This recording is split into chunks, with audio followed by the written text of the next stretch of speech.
Assalamualaikum warahmatullahi wabarakatuh. Selamat malam semuanya.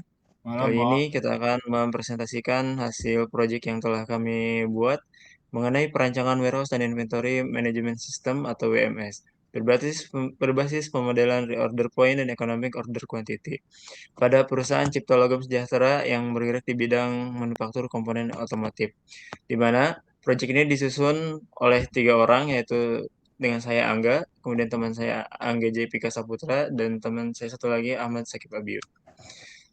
Pada proyek ini ada 4 pilar poin penting yang akan kita bahas, yaitu pertama sistem request, kemudian ada studi kelayakan, tiga ada analisis dan desain sistem UML, dan keempat ada kesimpulan rekomendasi. Bagian pertama yaitu sistem request. Bagian pertama adalah pada tahap ini kami akan mengidentifikasi kebutuhan bisnis perusahaan dan mendefinisikan alasan mengapa proyek WMS perlu dikembangkan. Dokumen ini menjadi dasar dalam menentukan ruang lingkup dan tujuan sistem yang akan dibangun. Slide berikutnya menjelaskan, berdasarkan analisis kondisi saat ini, terdapat beberapa permasalahan utama dalam pengelolaan gudang. Pertama, masih sering terjadi kesalahan pencatatan manual yang menyebabkan selisih stok. Kedua, perusahaan mengalami kehabisan bahan baku kritis beberapa kali dalam satu kuartal karena belum adanya mekanisme ROP yang terstandarisasi. Selain itu, proses produksi sering mengalami keterlambatan akibat menunggu material, serta tidak adanya visibilitas data stok secara real-time antar departemen. Untuk mengatasi masalah tersebut, sistem yang dirancang memiliki 8 fitur utama, antara lain pengelolaan data material, pencatatan barang masuk dan keluar, perhitungan otomatis ROV dan EOQ, pembuatan PO otomatis, dan manajemen lokasi gudang. Kemudian ada dashboard real-time, pengaturan hak akses, dan integrasi dengan ERP. Slide berikutnya yaitu implementasi sistem ini diharapkan memberikan manfaat yang terukur, seperti penurunan biaya penyimpanan sebesar 15% per tahun, pengurangan biaya akibat stock out 20%, efisiensi administrasi sebesar 10%, serta pengurangan idle time produksi hingga 60%. Selain manfaat finansial, sistem ini juga meningkatkan transparansi data, kesiapan audit mutu, dan kompetisi digital tenaga kerja. Namun demikian, proyek ini memiliki beberapa batasan, yaitu pengerjaan maksimal 6 bulan, anggaran maksimal 450 juta, kebutuhan integrasi dengan ERP yang sudah ada, serta pelatihan pengguna agar mampu beradaptasi dengan sistem yang baru. Nah, selanjutnya kami melakukan studi kelayakan untuk memastikan proyek dapat direalisasikan. Analisis dilakukan dari 3 aspek utama yaitu kelayakan teknis, kelayakan ekonomi, dan kelayakan organisasional. Dari sisi teknis, proyek ini dinilai layak karena perusahaan telah memiliki tim TI yang berpengalaman. Teknologi yang digunakan relatif matang, serta kompleksitas sistem masih dalam batas yang dapat dikelola. Dari sisi ekonomi, total investasi awal diperkirakan sebesar 410 juta dengan biaya operasional tahunan sekitar 45 juta.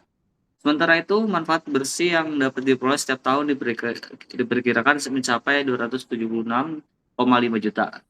Hasil ini menunjukkan bahwa investasi sistem memiliki potensi keuntungan yang signifikan. Selanjutnya itu metrik finansial dan analisis sensitivitas. Analisis finansial menunjukkan bahwa proyek memiliki nilai NPV sebesar 586,7 juta rupiah, ROI sebesar 237,2%, dan periode pengembalian investasi hanya sekitar 1,48 tahun. Bahkan pada skenario pesimistis, ketika manfaat yang diperoleh hanya 70% dari estimasi, proyek tetap menghasilkan NPV yang positif sebesar 238 juta rupiah. Dengan demikian, proyek ini dinilai sangat layak secara ekonomi dan memiliki risiko investasi yang relatif rendah. Selanjutnya, kelayakan organisasional dan rekomendasi. Dari sisi organisasional, proyek mendukung strategi perusahaan dalam meningkatkan efisiensi rantai pasok, mempercepat transformasi digital, serta memenuhi standar mutu industri.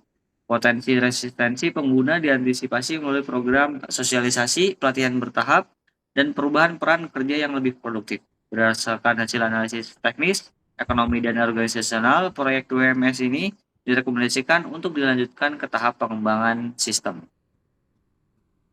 Selanjutnya, Oke, di bab 3 ini saya akan membahas tentang analisis dan desain sistem UML.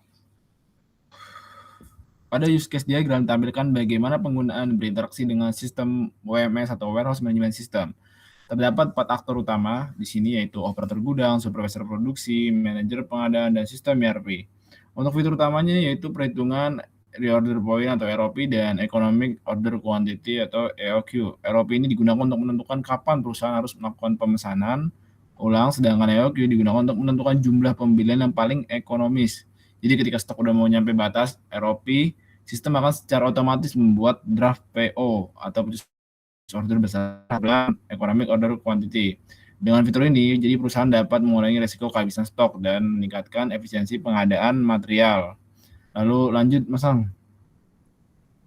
Untuk penjelasan activity diagram dan sequence diagram, activity diagram menggambarkan alur progres pengadaan material secara otomatis. Jadi proses dimulai ketika operator melakukan pencatatan, barang masuk atau keluar, sistem kemudian memperbarui data stok secara real time. Setelah itu sistem melakukan pengecekan apakah stok masih aman atau tidak.